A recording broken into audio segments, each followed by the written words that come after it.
Welcome back to another episode of So You Want to Start a Business Teaching Day.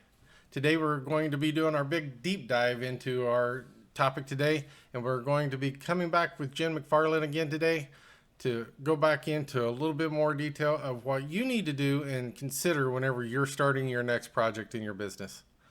Listen to her as she breaks down step by step and the thoughts that you need to come to make sure that you have everything planned so that your project goes smooth, gets done on time, and within your budget.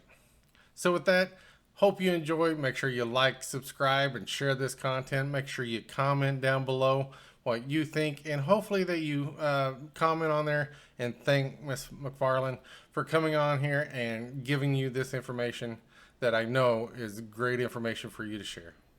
So with that, let's start the deep dive. Hey guys, listen up. Starting your own business and need a little help? Well, you're in luck. Your host, Jamie Lee, right here on So You Want to Start a Business, has tips and strategies every Wednesday at 9 a.m. to help make your business dreams a success. So, get out your pen and paper, grab a cup of coffee, and let's get down to business on So You Want to Start a Business.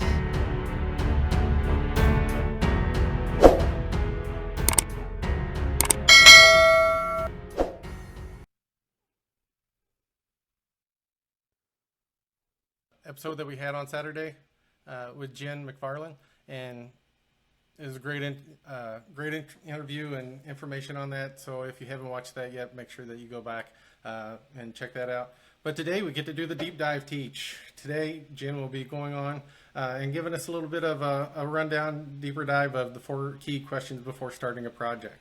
So with that, here's Jen McFarland. Hey everyone. Thank you for being here, and I hope you did enjoy the interview. There's a lot of cool things in there.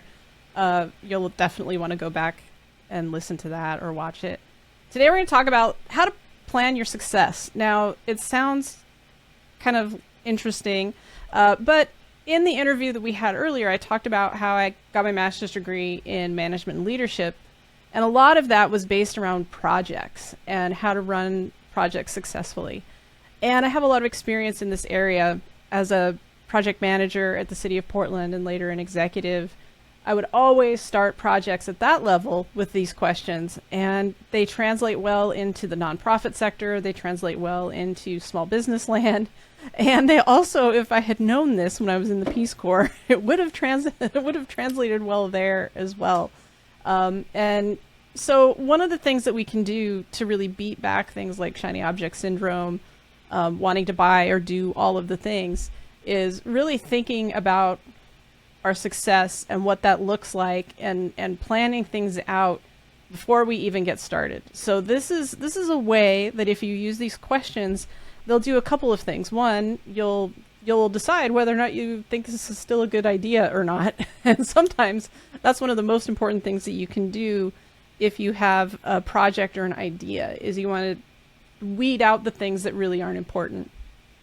One of the other things that it can do is help you address some of the pitfalls that you could have when you start something, because you've already thought about all of the bad things that could happen. And that usually scares people to do a little bit of thoughts around risk. But it's important to do that because it helps you plan a little bit more effectively. So really the key questions here are really around effective planning, so that you have a really big idea around what success looks like and how to do things before you just start doing. One of the biggest problems that we have as small business owners is we have an idea and we start doing it, and then we get about halfway done and we're like, oh, that's taking longer, costing more, and maybe isn't aligned with my mission. So we're trying to dismantle that so that we can focus on the things that are the most important. So the first question, kind of previewed some of this for you, is really around your mission and your goals. As business owners and small business owners, we really have a lot of things that come up that are, I call them red herring goals. These are things that look super important and interesting, but they actually aren't going to help us. So the first question you need to ask is, what are we trying to accomplish? And if you're a solopreneur, it's like, what am I trying to accomplish and why? Why do I want to do this? So what's my motivation for it? Is it on brand? Is it aligned with my mission? Because what happens is we make a lot of friends when we start our businesses, and they oftentimes want us to do all of the things because it's really cool. And sometimes we can start going down those rabbit holes, and it can happen in small business, in big businesses as well, where you start to realize that like it's taking you away from what's most important to your business and take resources away. So really go back to your mission, your vision, look at your budget, all of these things, and say, what am I really trying to do here? Can I do it using tools I already have? Why do I want to do this? Am I trying to do this just because it's really cool? Or is it something really core to my business that's really going to help me? And this is something that you can be checking in on with yourself a lot. I'll say a lot of times that you don't want to be building somebody else's mountain. You really just want to work on your own stuff. As a business owner, you always have more than enough things to be doing, more than enough things that you could be working on. So focusing on yourself is really the most important thing in your business. Now, if you listen to the interview or watch the interview, you know that I'm all about community and helping community. I'm talking about the fundamentals of your business or starting a new project. You really have to be focused on the key core components of your business and your mission and what it is you're trying to do. And this is the same thing for your marketing as well. What are you trying to do and why? The second question is, how are you going to measure success? Like, when are we there? And what does success mean? What does there even mean? I can hear you. Or do you think that, are you agreeing with me on these so far? Absolutely, yeah. It's always the part of, I can keep going. Set a goal and then have success there before you go and plan and search for the next one. Yeah. Yeah, absolutely. Or like, sometimes what I've heard among people who make millions of dollars, I interviewed a man on my podcast who talked about it. And he was saying, like, we set a goal to make $1 million. And then when we did, when we made $1 million, we forgot to raise that to like $3 million. So we just kept making $1 million, and so you have to like really think about the success, and then you have to change your goals, right? And celebrate those successes. So if the first question is, what are we trying to accomplish and why? How do we know when we're done? And how do we know when we've finished it? So how do we measure success? That means having timelines, responsibilities, how much money do you expect to make?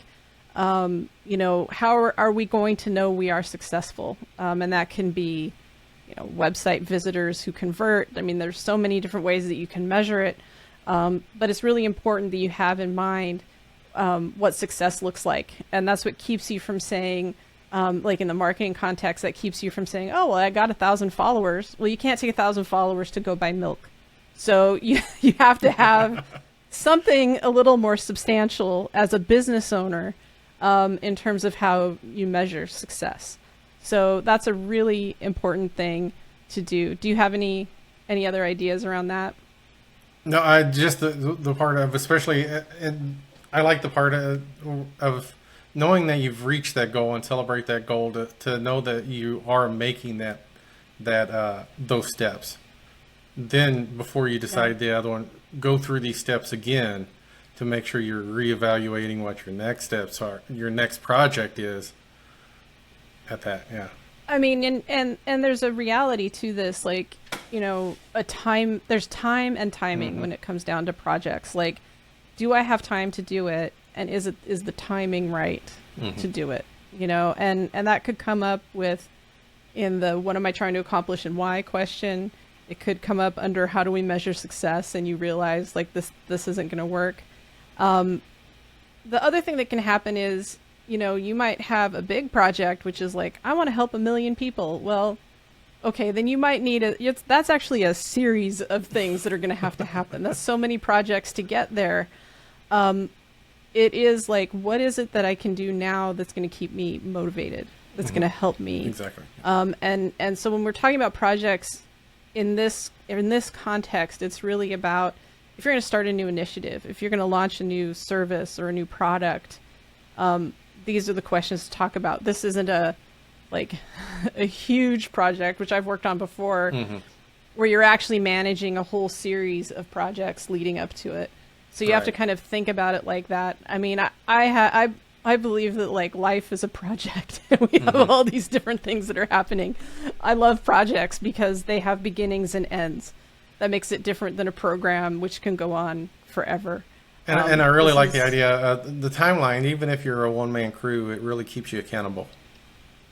Oh, for sure. And responsibilities, even if you're a one-man crew, because then you're like, oh my gosh, I really may have to hire somebody. Exactly. Yeah. There's a real reality to it, you know, and the secret that a lot of people don't talk about is how much growth can happen once you bring other people in to help you. You know, nobody's good at everything. So bringing in someone to help with stuff can really help you advance quicker if you can find ways to do it without going into too much debt, you know. Absolutely. But yeah, it's really helpful. Really helpful.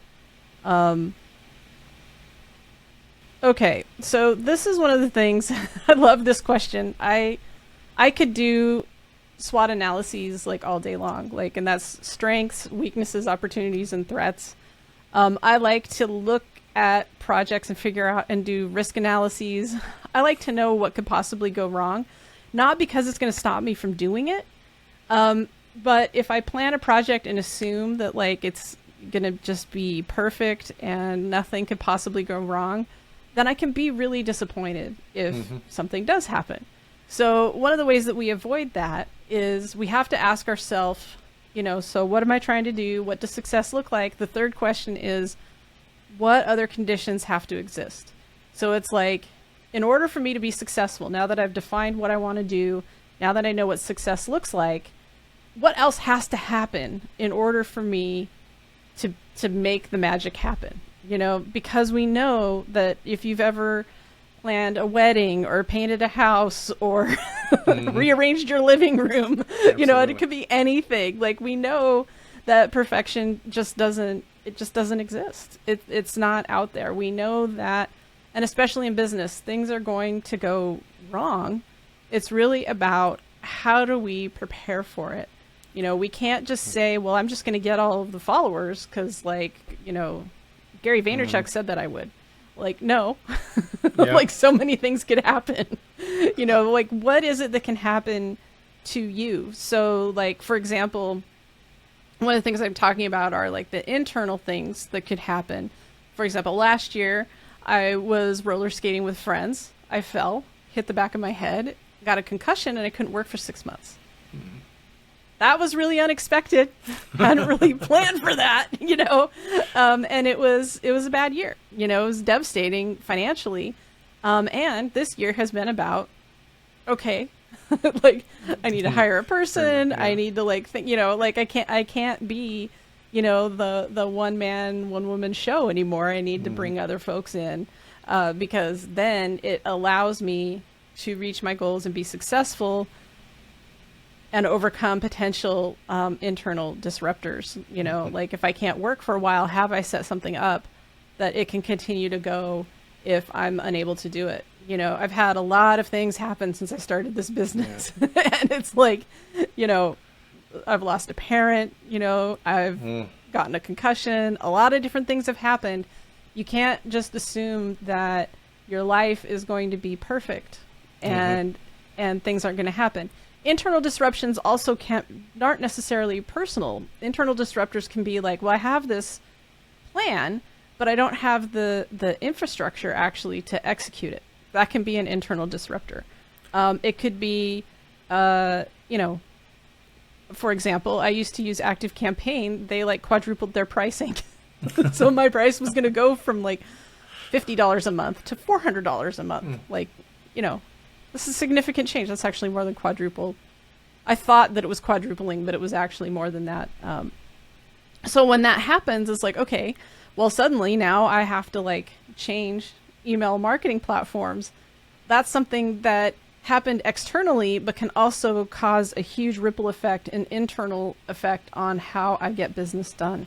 Then there are all the things that can be happening outside of your business. So like a price increase, it could be, your competitor starts doing the exact same thing that you're going to do, and that can disrupt it. It could be a disruption in your industry. So I have colleagues who put significant time and space into Twitter, and then now it's not very stable, and a lot of people have left the platform. So it's like there are all these things that can be happening. And so you have to think about, what is it that can be happening internal to my business or external to my business. The pandemic, if it did nothing else for folks who were in business in 2020, then everybody should have at least some sort of sense of disaster preparedness, because nobody could see the pandemic coming. And then it just shook up like how business gets done. So if nothing else, remember that happened and nobody could have predicted it. So, understanding that whatever you're trying to do in your project is not going to go perfectly, and understanding all the things that all the stars that have to align is really what this question is. It's like, what stars have to align in order for this to happen? And then you think about your best case and your worst case scenarios. And all of that stuff helps you be more resilient when things happen. Like I live in a neighborhood where power transistors, they like blow like all the time, and this morning I was working and the power went out and my computer was still going because I was like, I have a USP, or UPS, sorry, uninterrupted power source. So like I was still just working along until the internet went. And I was like, oh, I guess I better work on something different because now the internet's not working either. But we have to do things in our life and in our business to make ourselves more resilient and to set ourselves up for success. And that's really what this question is about. Is like, and to go along, the analogy that I kind of hit on this and I kind of thought about it is it's kind of like a trip. You're going on a trip. The external disruptors can be the intersections. If you aren't ready for those, you can get T-boned in the intersection. Exactly. The internal disruptors is you're on a vehicle. It's your own vehicle. If you don't prepare that vehicle can break down, run out of gas, and you don't get where you're going. That's the easy way that I can. Yeah, I mean, so, get an oil change, fill up your gas tank before you leave. And then pay attention to those external signals. Stop at the stop signs. Have a plan whenever you come to those disruptors. Yeah. Yeah, and the thing is, a lot of people get freaked out about this. Like they think, well, if things aren't going to work out, then I just shouldn't do it. And it's like, well, no, things aren't going to work out anyway. I mean, absolutely. It rained on my wedding. Like, it's like I hadn't planned for that. I mean, so things aren't going to. So what you're doing is you're reinforcing your brain and wiring your brain to be agile and resilient. And absolutely. If you don't want to be caught flat-footed, that's the key here. So that's what we're trying to accomplish here. That's what we're trying to do. Have you noticed anything, Jamie? Like, we haven't talked about how to do anything yet. Absolutely. We're not there yet. We're just about going to get there. Like, I find a lot of folks just start doing things. And this from your tech experience as well. When we all start just doing things, a lot of things can go wrong. It's amazing how one thing ties to so many other things, that if you don't make the proper plan and only adjust to one connection, everything's going to fail. Yeah. Exactly. Like my last role at the city of Portland, I led a cross-functional team, and it was a group of 20 folks, and they all had different components of a tech project to do, and everybody was so siloed. And I would be like, well, wait, if you're working on servers, don't you also have to talk to the network folks? Exactly. And they would be like, oh my God, I forgot. And that's the biggest thing that I've had on help desk. As a role that I've done on help desk tech supports, and I've done server administration as well too, to where I've kind of been on both sides of making the plan and then finding out how bad of a plan the server the other people had made, because they always and it's funny because a lot of the the notifications you get from somebody making the plans is we do not foresee any type of disruption. That tells me that they didn't plan properly a lot of times. I mean, because I'm the one you who's know. going to get the call on the people that have found the disruptions. Exactly. well, and I was working on a really large project, and our tech partners were always like, "Oh, well, just get everybody to pay for their taxes early." And we're like, "You don't understand taxes. Like, people don't do Exactly. that, And it turned out that they hadn't done load testing, so they weren't ready for the 300,000 people to file on one day. And when it hit the servers, it was awful, So it is something to do. The other thing that can happen a lot on projects is you have to be clear about who it is that's helping you and understand that your timeline and their timeline might be different. Like, one of the things that people say is like, your emergency isn't my emergency. And part of that is like getting on people's calendars, understanding like what could disrupt their work. If you have drop dead dates, have you like communicated that with somebody? A lot of this prep before you start doing the tasks is around, my dad used to say, getting all your ducks in a row, and that's really what we're doing at this point is like, is it a good idea? What's going to be successful? And then like, what ducks do I have to get into a row? Because then after that, it's really about, how are we going to get there? But if you don't think about all the other things first, then you could, really paint yourself into a corner on things. And one of the challenges that we have as small business owners is we don't have the finances or the runway to make a lot of mistakes. Exactly. So you don't just leap in and start doing things. You don't start picking out the techie bits, and just trying to find solutions until you've given the other steps a lot of thought. That's why it says on here, tech lives here. This is the step-by-step details for how you're going to do it. Because once you've answered all the other questions, then how you get there becomes a little bit more apparent. For me, it becomes a lot more apparent. I can really see how I'm going to do something if I've answered the first 3 questions. And really, it's easier sometimes, we think, to like just start doing.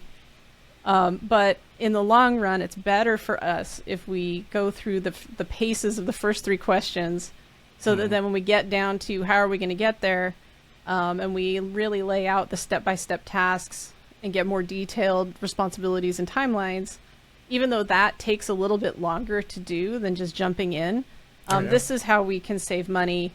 This is how we can budget our time appropriately and figure out when we actually have time to execute on a new project. Like, if you are a small business, you might not have time for more than one project at a time. You might not have time for, so you've really got to map out your time and really be, mindful of, what's it really going to take, and how am I really going to get there around doing it? And it answers a lot of questions, I think. So, what do you do in terms of like planning out your tasks? What's your... Well, it's one of those things. The biggest thing now is, especially with me having 2 jobs and somebody doing it on the side, one of the biggest factors that you actually have to kind of put in there is a lot of time, because you have to factor that first job and where you can get to there and stuff. So I think that's, and it is the big part of, the first thing I kind of thought of is your task. The other way you can kind of think about it at this point is you're building a house. You got to make sure of what tools you have to build that house and what kind of contractors you have to come in to help you in their scheduling. To where you can't come up with a plan to build that house until you know that you have what you need to build it. Exactly. Yeah, that we talked in the interview about Facebook groups, and there was a question, and somebody tagged me and said, "Can you answer this?" And it was somebody who wanted to do like a paid ebook or something like that. So I took like 5 minutes and I looked at their website and a couple things, and I was like, "Well, you actually have all the tools to do it," and they were looking for something new. And so I said, you could do it like this, you could do it like this, using the tools you already have. And they're like, oh, I really wanted to use another thing. And I was like, yeah, but then you have to learn how to use it. Exactly, and you have to put it on there, and then you have to pay for that. And, and so that's kind of the thing is, don't fall in love with how, because there might be something that's way easier and not as big of a financial or learning curve burden. It's also fewer tools, and that's why I say tech is here. Like, when you really think about what it is you want to do, fewer tools is actually better when you're small. It can really be helpful if it's less, because there's less complexity then to run your overall business. You like the idea I said with the trip. You want to take out as many of those intersections as you can to make sure that it's a smooth trip there. And if you're starting to introduce too many things into it, you're just adding more intersections into there that you're going to end up having to potentially face an issue with, instead of being able to work with what you're familiar with and what you have available. Absolutely. And then, the like other thing that can happen here is, and it's not listed on the slide, but, it is also about like documenting how you did. And then anything that's repeatable. Like, a lot of people are like, oh, I don't even know how to update my website because I only do it like twice a year. And it's like, well, write it down. That's I'm in tech support.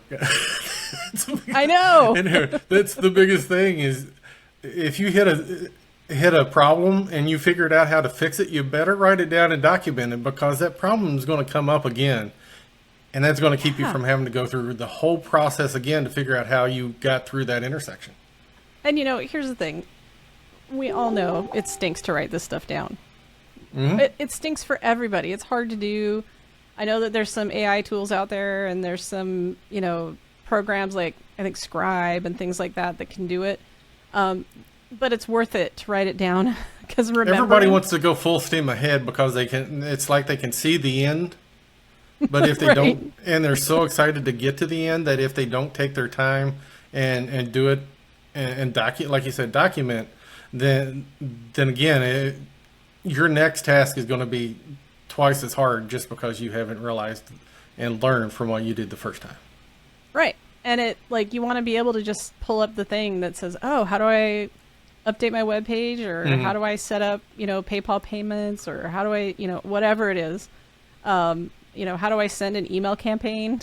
Because you just pull that up and follow the steps, Yeah, because to me, it's what you use as what you've learned, after you do your review of after you've reached that goal, and you do a review of what it took to get there, then you can evaluate the tools that you used, that you're familiar with, and then you can decide whether that new shiny tool that you wanted to use before is something that you can implement and learn about for your next one.